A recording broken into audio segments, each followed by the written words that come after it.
Recording. Hello, everyone, and welcome to the regular monthly webinar of the Canadian Open Data Society. I am Paul Connor. I'm the Executive Director of the Society and your host for today.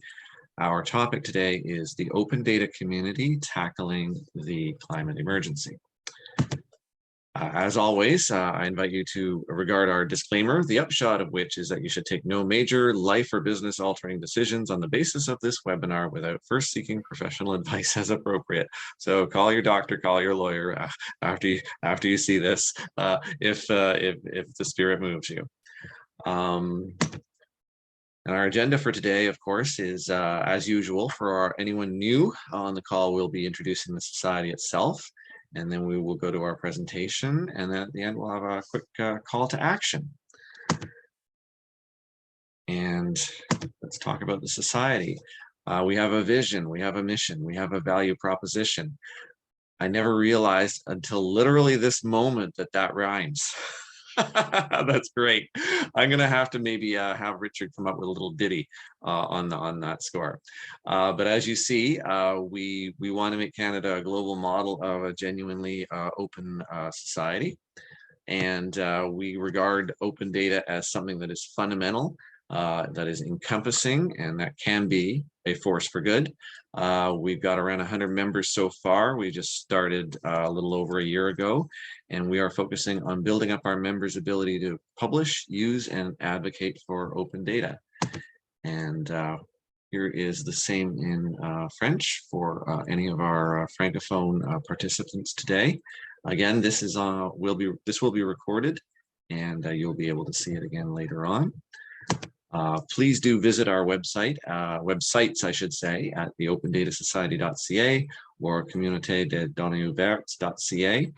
Coming soon, we'll be announcing this in the next month or so, a Slack channel or channels for our members, a jobs board. There are a lot of jobs out there right now that actually mention or feature open data, and a wiki, which will start populating with all the knowledge, which is considerable, from all the 55 sessions that took place at the 2021 Canadian Open Data Summit.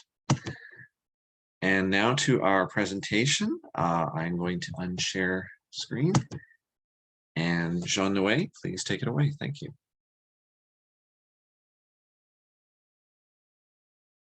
Fantastic. Thank you so much, Paul. And very nice to reconnect. So my name is Jean-Noé Landry. I used to be the Executive Director of Open North in Canada, which if you haven't heard of Open North, go check them out, opennorth.ca.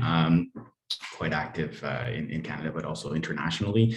And today I'm going to speak to you about basically kind of try to organize kind of my thoughts for this one, but it really kind of relates to my own, I guess, like personal and professional journey after having left Open North and having had the honor of being selected to become an Obama Scholar through the President Obama Foundation, moving to New York to have the benefit of 8 months to kind of think through what my next steps would be as part of a cohort of 12 international leaders. And in many ways, my ability to do that and to seize this opportunity is partly kind of, I think, a collective kind of like success of the open data community in Canada and also internationally. So, you know, I think it's important just to recognize that these things, obviously, from a movement perspective don't happen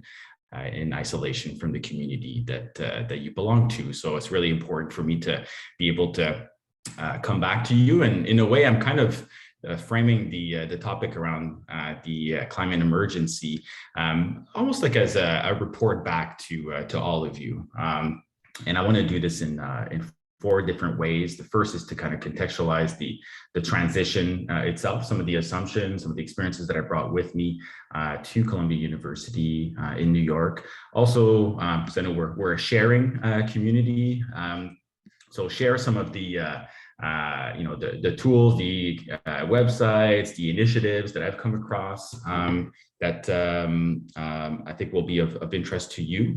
They were certainly of interest to me, and this will touch on different dimensions of data and open data as it relates to the climate emergency. Then I want to go into what I'm calling, after the transitioning, the sharing, more into the bridging. And when I speak of the bridging, I talk about the kind of intersectoral kind of collaboration that is really picking up, in Canada and also kind of internationally quite a lot. So I'll unpack that, and I'll give you 4 different examples of how I have seized this opportunity to learn more about and to apply, some new practices around intersectoral collaboration across, between, and within sectors from a climate emergency perspective. And then I'll wrap up with the enabling component. So what can and how can the open data community enable a more robust or more integrated kind of response to the climate emergency. So those are the 4 kind of like big buckets, so to speak, that I'll tackle today. So let me just share my screen with you.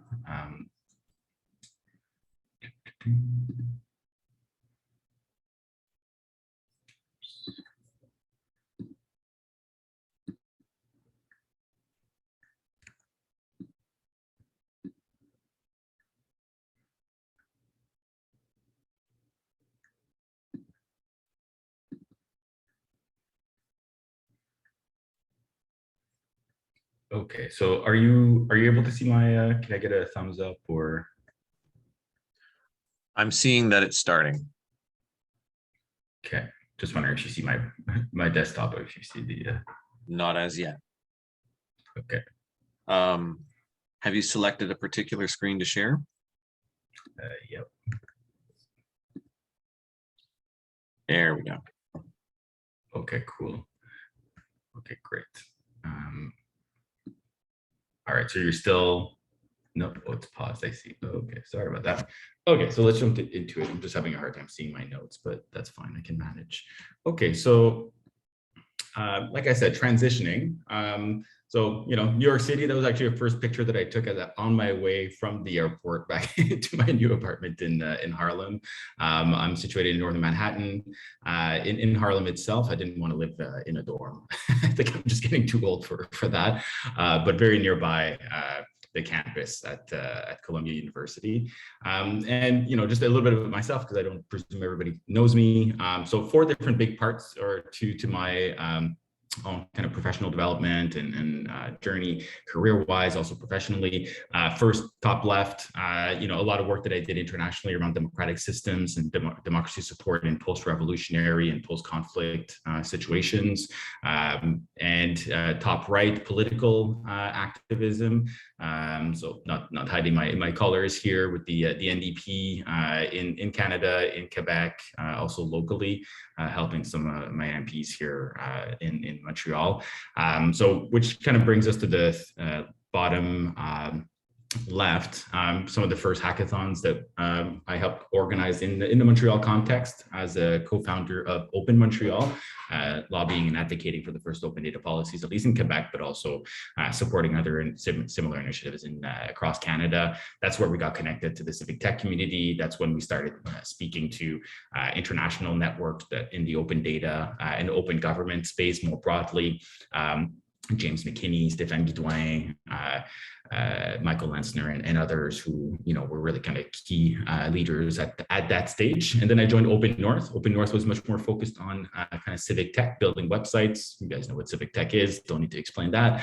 And then took the helm at Open North, moved it into a different direction, more focused around applied research and capacity building, or our advisory service to for open smart communities, and really kind of looking at the kind of the ethical or the kind of critical lens on the responsible and effective use of data. And last chapter, bottom right, so the honor to be able to move to New York as part of this wonderful group of people that you see there. So enough about myself. Also want to kind of give a bit of like how like, where was the kind of the thinking at the time? I think in the open data space, when we talk, and I know you've been exposed to some of the like third wave type of thinking with Stefan at the Gov Lab. But for me, when I left Open North, I knew that we weren't just speaking about open data, that we were talking about data governance, we were talking about data management. We had just come out of the Sidewalk Labs or Keysight project with Sidewalk Labs that failed, and all the lessons that came out of that from a digital rights and privacy perspective. So that was kind of like part of the theoretical kind of practitioners kind of level and applied research kind of lens that I was bringing to this experience as I was seeking opportunities to pivot towards the climate emergency. So one of the things that I did over the summer last summer before coming to New York was connect and start volunteering. And that would be, I think, one of the things that I would kind of advise anybody who has a little bit of time. And I think with the level of skills and experience and knowledge that we have as a community, there's a lot of value that we can bring to kind of open up fields of conversations and different kind of perspectives on, the value of opening up and unlocking data for different types of sectors, including the nonprofit sector and the environmental sector that has been doing work for so many decades. And so I have to say that it's with kind of humility that I kind of approached supporting the Climate Action Network in Canada. I didn't do very much except for naming, where the conversation was at from an open data perspective, and then naming how that could be leveraged to advance the mission of the Climate Action Network through its advocacy objectives, maybe adding kind of a data lens or a data strategy to some of the work that it was already doing. And as a open community, what I did is I reached out to our friends, including at the Open Data Charter Secretariat with Natty, and kind of wanted to understand, like, where are we at as a community to think through like, where is the coordinated response, so to speak, around the alignment of high value data sets for to confront different aspects of the climate emergency. She pointed me to a Git book that they had initiated, and I know that they're kind of hopefully getting some good news to be able to continue building on that. But it won't be a surprise to anybody who cares about data and climate change to know, that there's a lot of public repositories of climatic and climate relevant data out there. That's only a super small sample of what exists out there. And that's actually part of the problem that I think I was able to see quite quickly, is that it's not a shortage of data. That's the problem. And I'll get to, part of, what has kind of driven some of my research as well as some of my activism over the last 8 months. We know what's going on in many ways. I'm obviously not a climate denier here. I'm going to be speaking more from we have a lot of information and maybe an overabundance of data to be able to inform different aspects of this very complex set of issues related to the climate lens. So this isn't a slide that helps anybody. It just lists a whole bunch of different data portals, some of which are more open than others.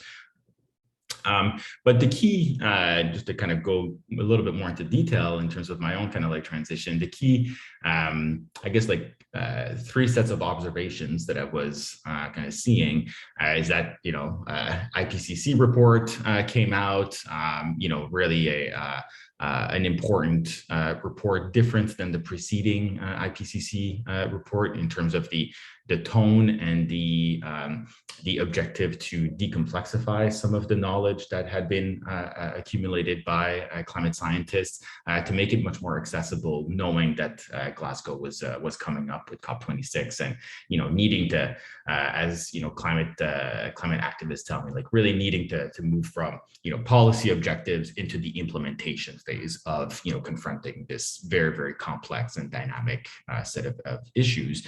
And I think yesterday in Canada, with Minister Guilbeault, announcing his plan, seeing also, and I don't mean this from a partisan perspective, just seeing, that, we knew that we didn't have a lot of time to confront these problems, and it gets harder and harder as we delay some like critical decisions in order to meet our targets.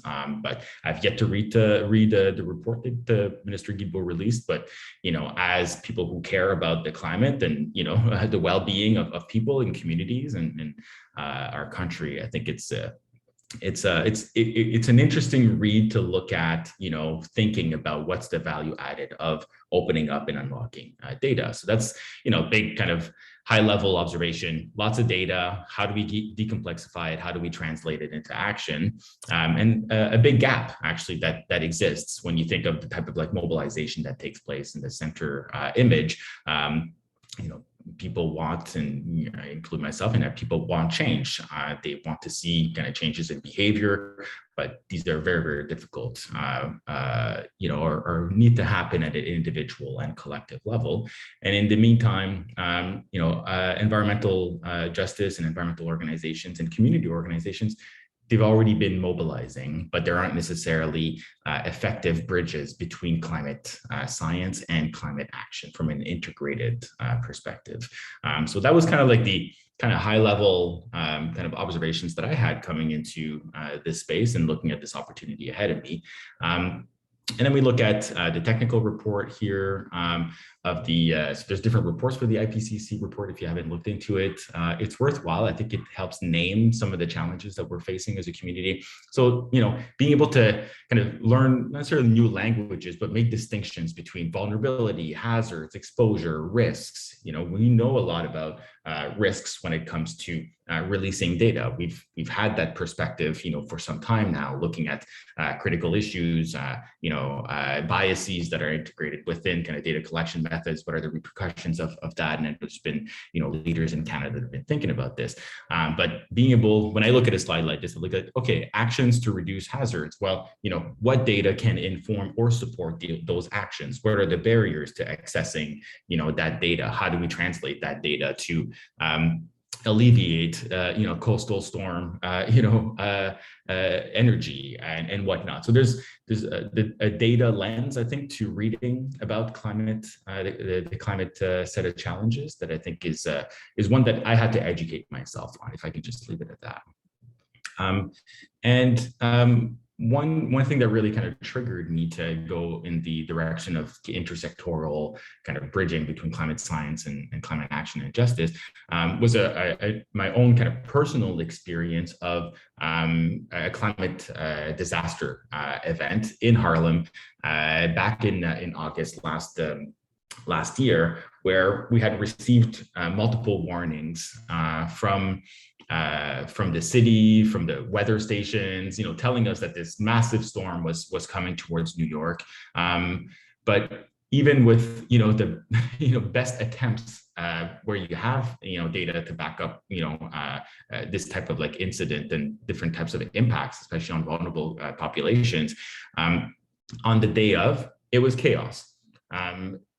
Very little sense of like preparation or kind of planning for local residents themselves. I was in my apartment where I received, a text message from my mobility, my utilities, my electricity company telling me, watch out, might have power cuts and there may be there's a tornado warning in Harlem. Go and seek shelter in a basement. And then at the same time, receiving another text message from the city of New York telling me flooding risks. Doesn't take a lot to kind of see the miscommunication and miscoordination, both of which are probably based on, some degree of data and science to inform, the communication aspect of what they were, conveying to population. So very confusing. So to me, that was like, that was a bit of a aha moment going, okay, well, I'm going to spend a bit of time now talking to climate scientists at Columbia University to start kind of unpacking, some of what I'm calling prospective questions. And these are questions that I've unpacked and, kind of like segmented and kind of dove into. But at the end of the day, it was really about, meeting climate scientists to understand their work. and recognizing that it wasn't just climate scientists that are focused on the climate emergency, and that this is where you've got that kind of comprehensive approach that's required. And ending all of the meetings after I've learned so much about their work, to say, well, how do you know that the research and the evidence that you've been able to bring together is having an impact with local organizations or communities that need it the most, that are on the front line of changing behavior and preparing for a diversity of different types of events that are related to the climate.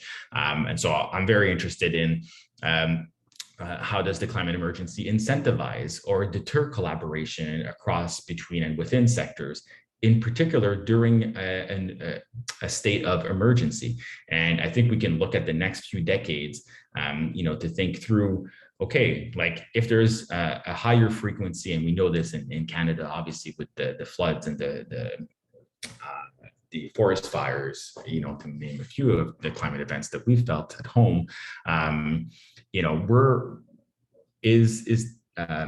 emergency context conducive to, or how is an emergency context conducive to collaborations that need to happen across sectors? And because there's always going to be trade-offs, from different perspectives. And if you're operating in an emergency context, from an open government perspective, we could argue that, well, it's usually not when a government is under a state of emergency that they are more forthcoming and more transparent and accountable in their decision making, or that they'll have a stronger impetus to share more information about their decisions.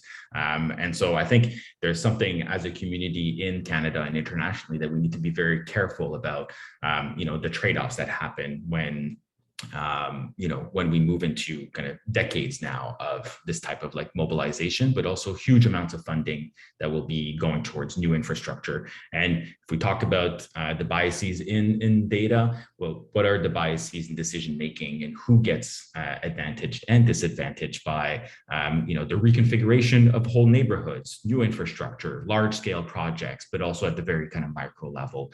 And I'll name some experiences around that. So that was kind of like the, just to kind of kick it off. So sharing. So I want to share some things that I've seen, that I've come across through these meetings that I've had. Some that, hopefully you'll be able to dig into on your own.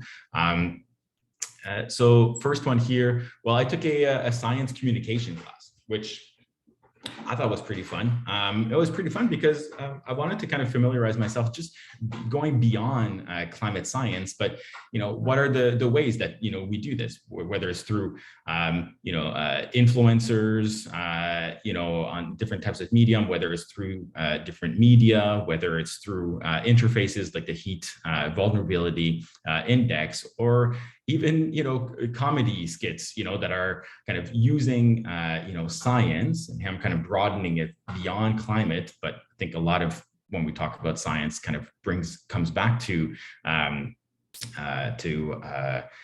climate these days, and kind of understand what the lay of that was, because as open data activists and as a community, I think one of our strengths is that we straddle different communities, and we have the ability to kind of understand and perceive, what are the kind of joint interests, but then also, act as kind of trusted intermediaries as well.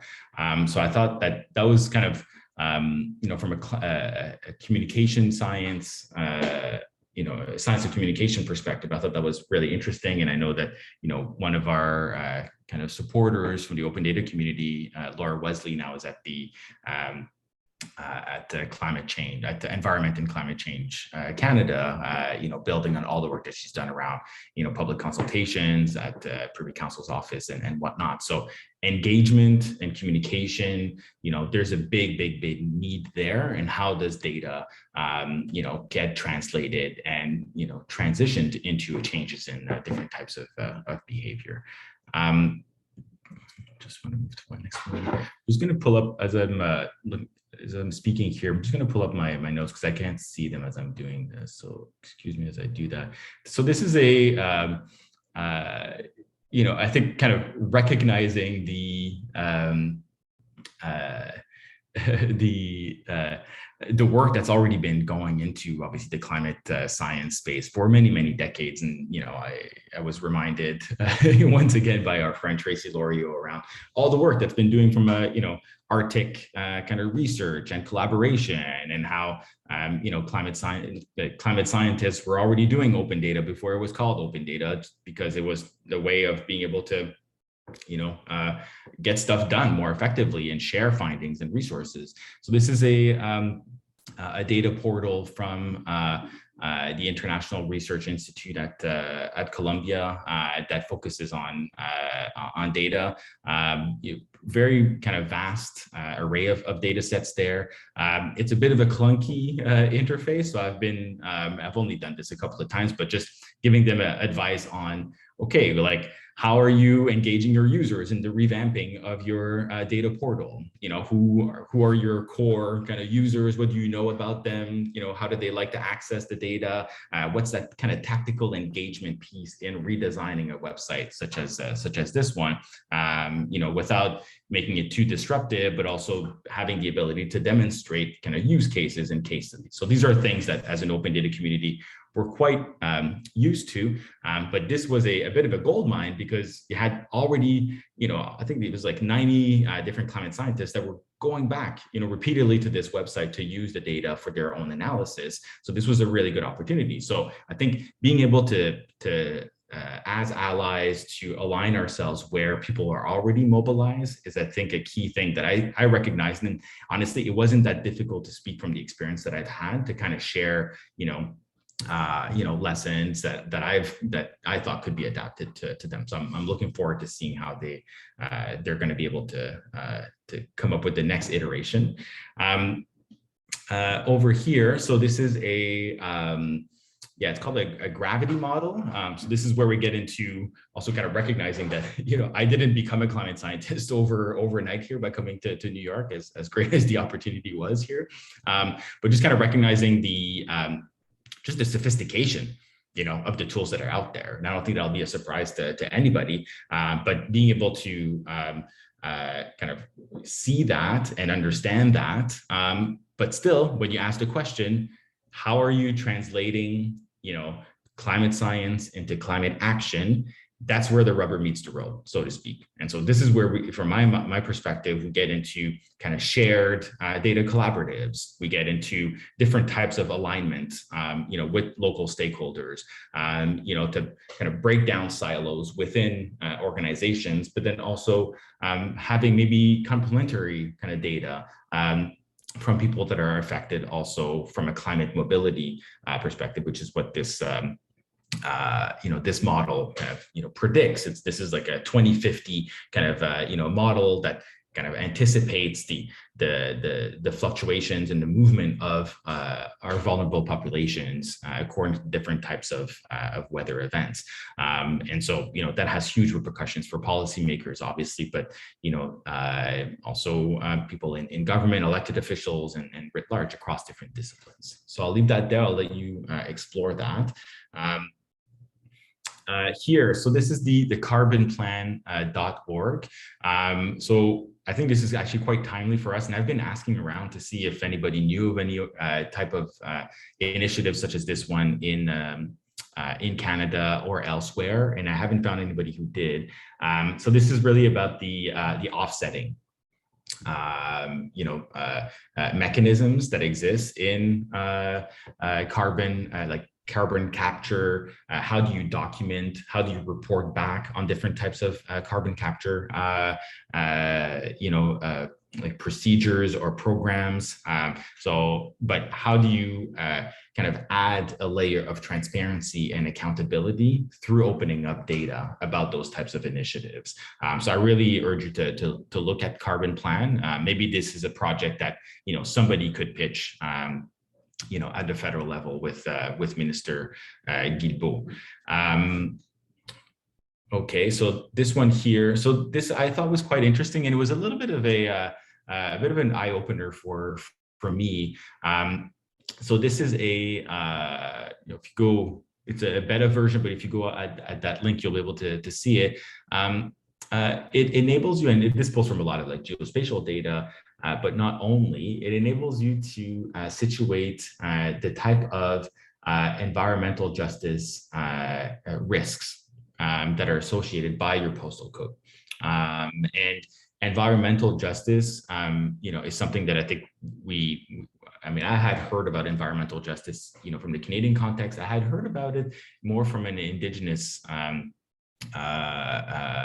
and First Nations perspective in the Canadian reconciliation context, but I hadn't heard it at the level of how it's mainstreamed here in the U.S., given its history of socioeconomic issues related to slavery and a lot of like systemic racism, which obviously we have in Canada as well. But seeing how there's an open data response to that, to be able to kind of situate by neighborhood and at the smallest unit of analysis, your susceptibility to different types of risks, that helps inform. But we know that it only goes so far in terms of what we're able to see, from a website such as this one. But this could be something, and I've been talking to a few researchers in Canada, data sources that could be aggregated, brought together, to create a similar interface in the Canadian context. That would be a fun conversation to have with NRCan and StatsCan and others as well. So something to share that I hadn't seen in Canada that could be cool to implement here. Okay, so then we get more into kind of AI, big data type of like modeling. We're getting a little bit further away from the open data piece. Check out Pangeo. I think this is where I feel like as an open data community, obviously open, if we take just open in that community, I think open also obviously lends itself to open source and different ways of collaboration. And so I really like the way that Pangeo is mobilizing a wide range of different types of stakeholders and really kind of curating a community of practice around big data technology gaps and reproducibility, and developing software tools that can be kind of easily adaptable and scalable for different types of needs. And so this is where I think we get into more the digital or data infrastructure and software to be able to kind of facilitate collaboration across silos and whatnot. So I just wanted to kind of share that with you. And then here, I'm also taking a master class on Indigenous environmental justice with a researcher and a leader in this space called Kyle White from the University of Michigan. Really kind of looking at kind of the vocabulary that we use to talk about the climate emergency and the limitations from a Western perspective of our own ability, epistemologically to kind of situate ourselves and our responsibility in this period of crisis that doesn't kind of fully acknowledge, or that doesn't enable kind of our mindset to be receptive to different ways of thinking around kinship, our relationship to nature, our ability to think in different types of timescales as well. And so I've learned a lot through this workshop, and do check out Kyle White. His work is really inspirational, and he's one of the contributors of the IPCC report, as well as other assessments that are just on the top left there. Okay, so then we get into the bridging part. So I'm going to start when I get back a small contract to support the University of Concordia to help it in Montreal, to help it kind of design a new data studio. But to take a step back here, what we're noticing with universities is what's being called kind of a fourth purpose agenda. And the fourth purpose agenda is really aimed at answering this big, long-winded question, which kind of makes sense from an academic kind of like perspective. But at the crux of it is, how can we have an impact with what we know? basically, and how do we kind of, find different ways of kind of stepping outside of and beyond, academia, in order to support and exercise leadership, but then be useful in, being of service to addressing, these such complex issues at a time when the world needs it the most, essentially. So the fourth purpose agenda, and I think universities in Canada probably already have, if not are working on kind of similar agendas, but that's a big opportunity. It's a big opportunity as open data leaders because it plays to our strength as translators of knowledge, plays to our strengths as intermediaries and trusted kind of interlocutors that straddle different communities. For me, this is where we get into that, naming what's mutually beneficial. If we look at, a dynamic in the public interest, that's why I'm kind of excluding the private sector or social entrepreneurs. But, I think that's only the beginning of a model that would add other sectors into this, media, for example, legislative institutions, but certainly the private sector and philanthropy could, obviously have a role and are already playing a big role into this. But for the purposes of the activism that I've done here, and I'll give you a few examples after this, I focus mainly on community, government, and academia.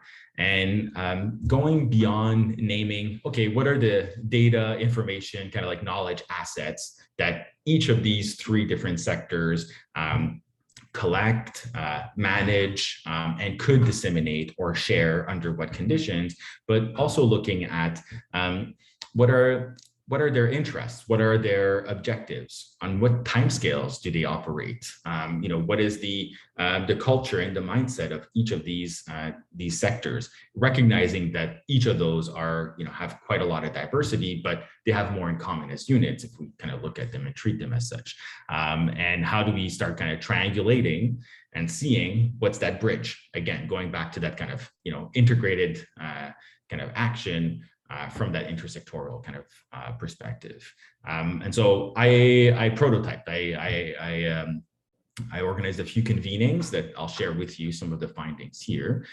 So one of the things that I did pretty quickly is to start volunteering in Harlem with an organization called We Act for Environmental Justice. And I joined their disaster planning disaster preparation planning working group with a view of supporting them in developing a consultation process with residents to identify different types of populations that were most at risk or vulnerable according to different types of scenarios, mainly extreme heat and flooding, which is what I had experienced as well.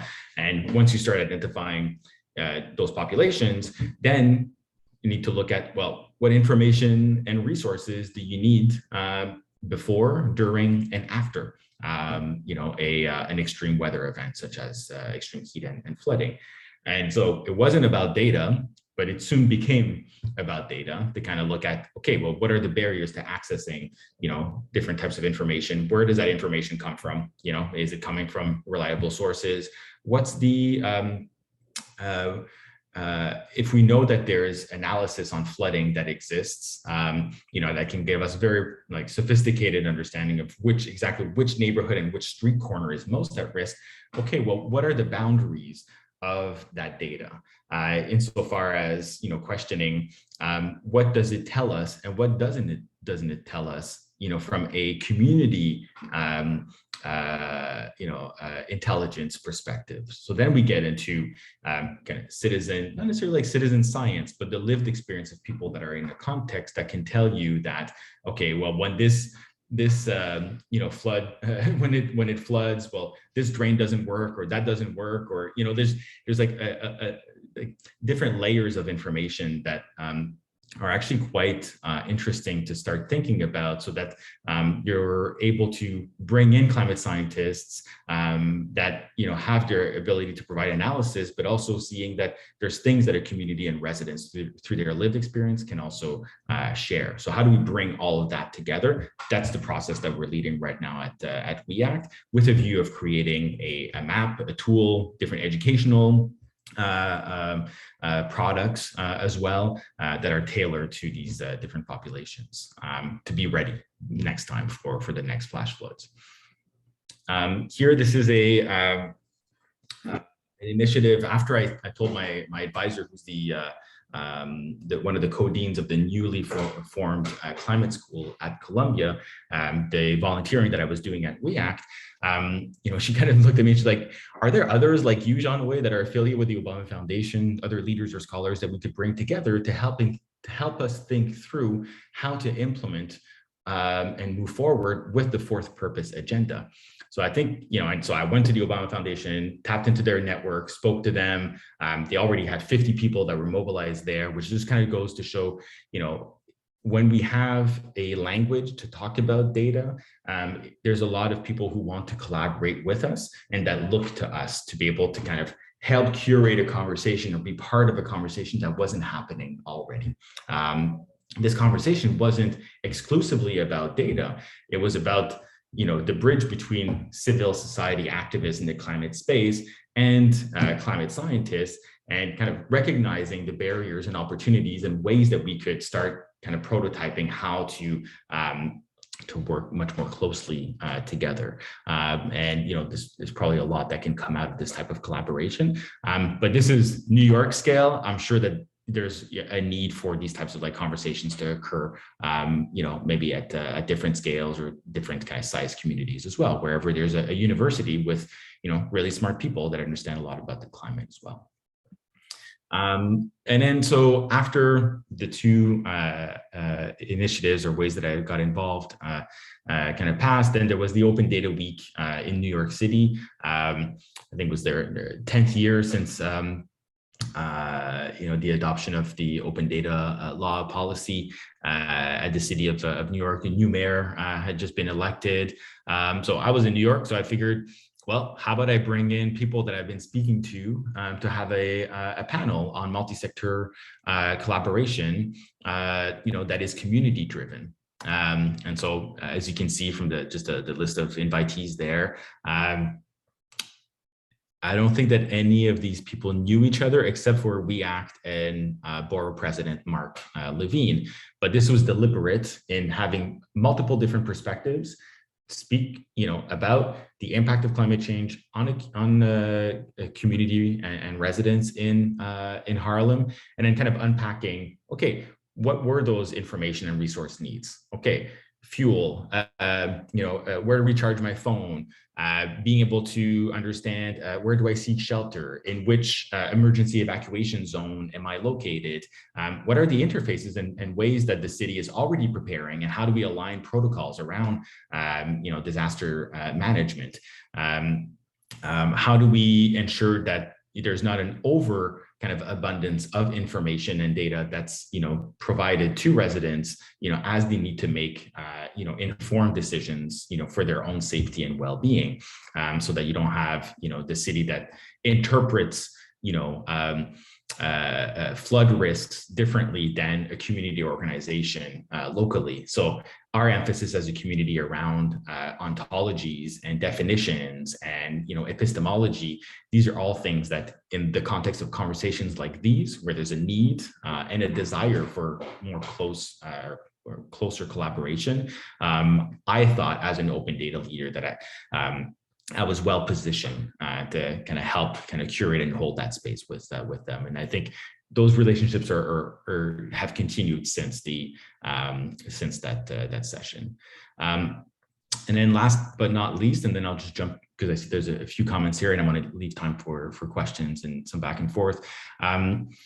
So I got invited by the Center for Open Data Enterprise. After I read their report here, I reached out to Joel Gurin in the US and in Washington, looking at data for climate risk assessment in vulnerable communities. Spoke to him about that report, which I encourage you to read. And he was telling me, okay, well, listen, I mean, we're about to start a pretty big, large-scale initiative supported by the Bezos Earth Fund, called the Climate Justice Collaborative, where we want to support the sector to work with data and utilize different types of digital tools and whatnot.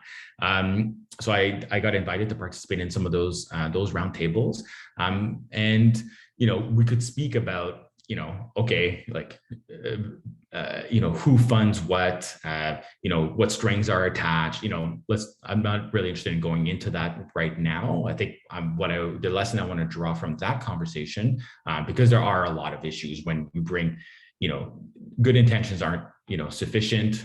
There's cultures, there's respect in terms of like movements that have been doing this work for quite some time. We need to question ourselves around how can we be useful and how can we be helpful, recognizing leadership where it is. And for me, what I kind of came out of that conversation is that I was hearing a lot about different types of like data. So different types of data related to environmental justice, and kind of unpacking environmental justice data. I started kind of looking it up.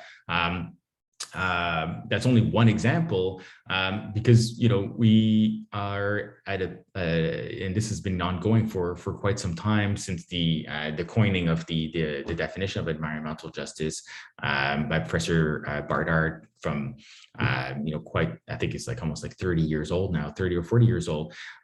So I'm interested in looking at environmental justice data as it relates to digital rights, because we're dealing with potentially sensitive information. And when I've been consulting with academics and also friends in the environmental justice sector, they've told me that there isn't necessarily a framework that enables us to look at different types of data that relates to justice, environmental justice, but looking at it from privacy, consent, security types of considerations. So that's a workshop that I'm going to be organizing at the end of this month in April.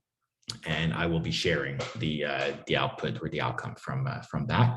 And it'll be transdisciplinary. I'm going to invite NGO friends also from New York to participate in that. And I think that this is something that could be replicated and adapted, in different parts of the country where we are in Canada. And then one last thing here, I just wanted to name, I wanted to know, like, where's the open climate community? So coming from the open data community, I wanted to know, okay, well, where are my peers? Where are, people that I know share similar values as me? Looked around, and then I found this group, the Open Climate group, and I've participated only in one call. But it's a growing group. Check out their website. I think you'll feel quite at home there, to be honest. And typical kind of movement building, so sharing, where people do presentations about their work. I think I found it particularly useful because I couldn't find a repository of existing open climate initiatives. So that we don't duplicate, we don't replicate, we're actually leveraging what's already existing, because time is of the essence for this type of issue. And so there's a community that does exist there. And then I'll just breeze through the next one. Enabling, I identified 4 ways that we can enable as an open data community. So enabling conditions, this is something that I've been using for a few years now. I think I won't go into all the details here, but I think where my thinking is I'm questioning whether or not there are other elements that should be added to those enabling conditions. And when I speak of enabling conditions, I speak about kind of shared data governance. To share data and to establish kind of a governance kind of structure and process, around that, there's a lot of preconditions before you actually get to talk about the data and bringing people together. So I'm in the process of reflecting around, what are the enabling conditions from that climate science, action, and justice perspective. And this is a conversation I'd be really open to having with, more folks, some of which might be on the call today. Enabling the alignment of community values and principles, technology principles, and data. I know that when you look at this, you're going to identify with a lot of that, they're from people in Montreal. I mean, those are extracted or pulled from existing policy documents from the city of Montreal and the community itself. I can't stress enough how for academics, when I speak about those principles and the alignment of governance at these three intersectional kind of like levels of governance, how that resonates with them. This is a slide that I feel that has helped kind of open kind of a horizon of collaboration across sectors to say, like, these are in practice what this looks like when we start naming the principles, and if we set the stage and the ground on which we can work together. And obviously we can unpack, you know, all of this, but I just wanted to kind of, sometimes we're doing stuff that we don't necessarily realize how useful it can be to be more inclusive and participatory and engaging with other types of stakeholders. Mindsets. So Professor Coleman is a professor that I've gotten to know more. He heads an advanced consortium on mediation and negotiation at Columbia University, and he speaks about clock problems and cloud problems.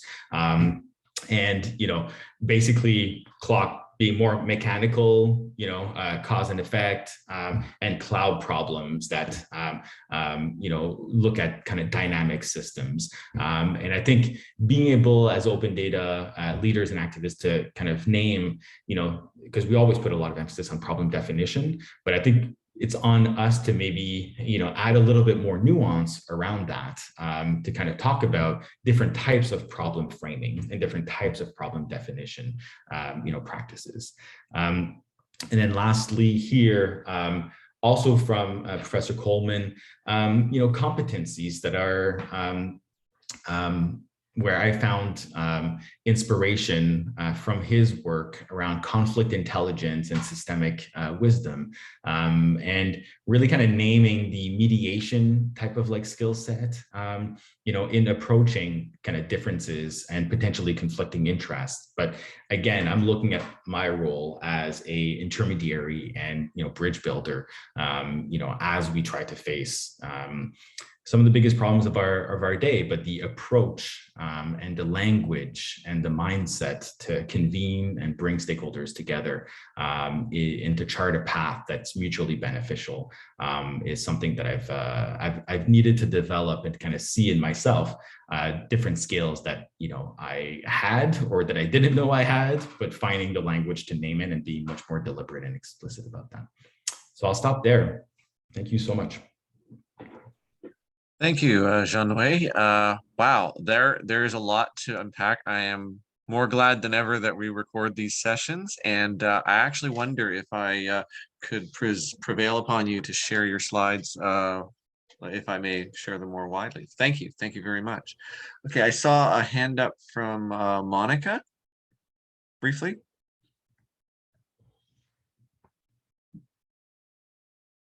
Oh, I was just clapping, but but now that I have the floor, thanks so much for this presentation. I was particularly interested with that last part of thinking about how this is such a complex problem with competing interests, and I'd love to know if you plan on publishing what you've learned from this process, like a short paper that kind of integrates some of that. And even the references, like, thank you for putting that reference in there, Derek. I put in the chat, I'm about to go work with Creative Commons to work on a campaign to open climate change research. And so I just see a lot of parallels in the kind of work that you've done, and hopefully that I can build on. So one, I'd love to connect with you again. And then two, to know what kind of, if there's any literature that you've published. Yeah, absolutely. So I haven't published anything on this. This is kind of my homecoming, communicating what I've learned over the last 8 months. I'll be honest here, it's not something that I've been very good at over the past, to have my own voice, to kind of share kind of my reflections, other than through and with my team at Open North. But it is something that I intend to do over the next next few months after I finish the program over the summer. I'd love to publish and to kind of build that narrative. But I think I'm better at engaging kind of directly, kind of like one-on-one, teasing out ideas and kind of like building on that. So if you want to connect, I'm happy to do that. Sounds good. Thanks. Sure. Great. Hey, Jean-Noé, I'll quickly jump in because I have to jump off quickly to a call at 1 o'clock. that I'm supposed to Okay. facilitate. But Jean-Noé, great to hear you speak on this stuff again. I think there's a lot of crosswalks. I know a couple things I want to circle back with you on. The Canadian Open Data Summit, we're looking at this year, one of the themes being around climate change. And so I'd love sort of to pick your brain about how we can build out that theme and what we could do with that with the summit. And also just want to flag, if you know anything, and you had mentioned sort of data collection on greenhouse gas emissions. There's a couple projects I've been tangentially involved in through the government of Canada and with other jurisdictions around that question, particularly tied to use of digital credentials and blockchain tech as a way of tracking that. So if that's something that is of interest to you, please let's jam on it some more, because it's less so me, but I can connect you with other groups that are doing much more deep work in that space at a government level. Sounds good. Sounds good. We've just got 2 minutes left, so I want to make sure and feature the next big event in the open data community, if I may, which is the Go Open Data Conference 2022. I hope you can all see my shared screen here. So this is going to be in 3 weeks from today with workshops, and happily enough, coincidentally or not, on Earth Day is the actual conference. It's completely virtual for 1 more year. And here are some of the many things that will be featured that day. And you can see the noble and virtuous features of our presenter today right there in the middle. So this presentation today actually serves as a nice little segue to this major open data conference, and I encourage you all to register for it and to attend. And I see Yuri, I see you there on the line. If you'd like to say a few words, I'd be very happy to give you the floor. Yeah, great. Thanks. So yeah, I would encourage you to participate, because what we've tried to do, and we're always kind of focused on community well-being, and we chose 2 particular areas that were of concern, not only locally but globally. And you know, the one obviously is the need for climate action. And we're pleased to have Jean-Noé join us on that climate action panel. And also around healthy humans, looking at all of the social issues that we have and the data related to that, and how we figure out how to move that whole agenda forward in addressing issues such as affordable housing and food insecurity. So as I said, I would encourage you to participate in that conference, because I think it's a beginning of looking at more than maybe just the sectors that we had looked at before. So there's an opportunity to kind of expand. We as open data community expand into a variety of different sectors that may not even be aware of what each other is doing. So again, thank you for the time, Paul. Oh, it's my pleasure. Thank you, Yuri. And please do note the URL at the top for registering for this event. With that, I'd like to thank everyone involved today. I'd like to especially thank Derek, who just rang off, for being my backup today in case lightning struck my Wi-Fi router.